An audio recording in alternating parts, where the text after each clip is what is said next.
If you think medical admissions in India are purely based on merit, this year's NEET PG results might surprise you. We've all seen the headlines candidates scoring extremely low marks and still getting postgraduate medical seats. And the obvious question is how is this even possible? Now, the first thing to understand is that the NEET PG exam is not the exam that decides who becomes a doctor. Every candidate here has already completed their MBBS.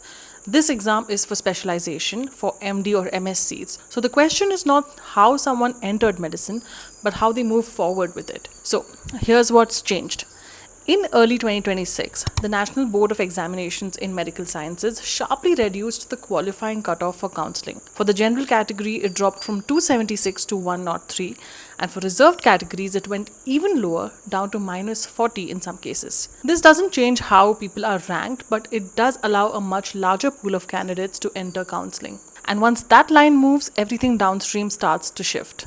Because once you're in counseling, it's not just about marks, it's about rounds, quotas, different types of seats, including private and management quota seats. That's how cases reported by Times of India become a controversy. A candidate with 9 out of 100 getting a seat in Chennai, and another with 1 out of 100 score getting an MS orthopedic seat in Hyderabad. These are all real cases, but they're also the outcomes of how the system works as a whole.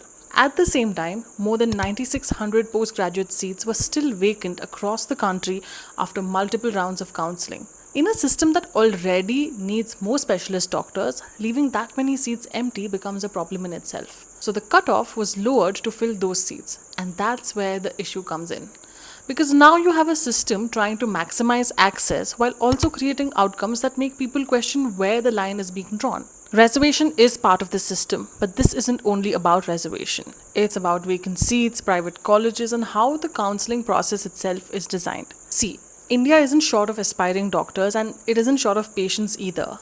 But it is still trying to balance scale with standards. And when those two start pulling in different directions, you end up in situations like this. A system that has to choose between filling seats and maintaining standards is not actually solving a problem, it's exposing one.